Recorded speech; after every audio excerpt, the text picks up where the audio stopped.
ago, we launched a program called Muslim American Stories, a series of town halls on civil rights in the family. As part of the program, we're focusing on 3 broad civil rights issues that not only affect the immediate victim, but also have a significant lateral impact on their families and loved ones. This is the first town hall in a series, and our focus tonight is anti-Muslim school bullying.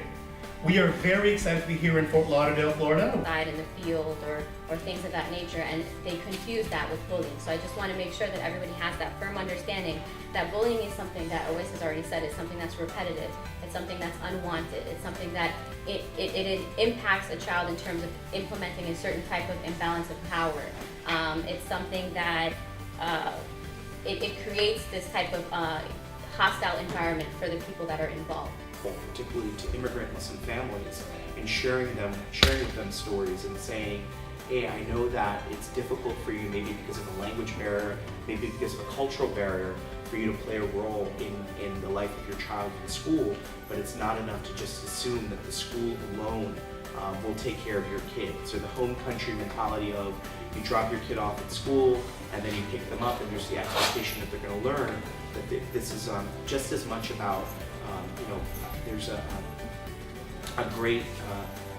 a really great quote, I believe it's from George Washington Carver, who said that it's much easier to build strong children than it is to repair broken men.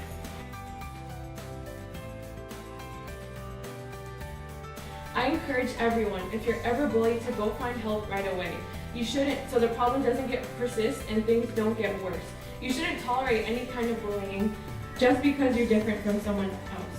Bullying is a real problem, especially with Muslims, and we need to find real solutions to it. We can no longer be bystanders anymore. I was blessed to have overcome the problems that occurred with bullying, and even more blessed to have the support of my family and my childhood friends. But the real heroes are my flag football teammates, who made a statement and took a stand against bullying by wearing the hijab in solidarity for not just me, but for countless others who wear the hijab. And this statement will be heard for many years to come. Sure that you and your child report this to the school police officer or school official as soon as possible. And like Kiran said, keep documentation of all the information in the background.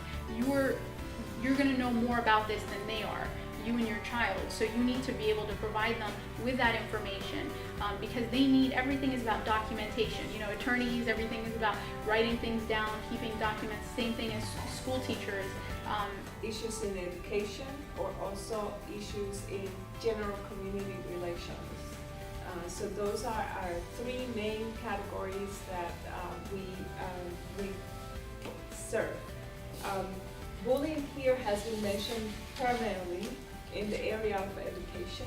So for us also we have opportunities to provide services by facilitation, and that's facilitation of resources that are needed to be known to the parties that are affected with the conflict.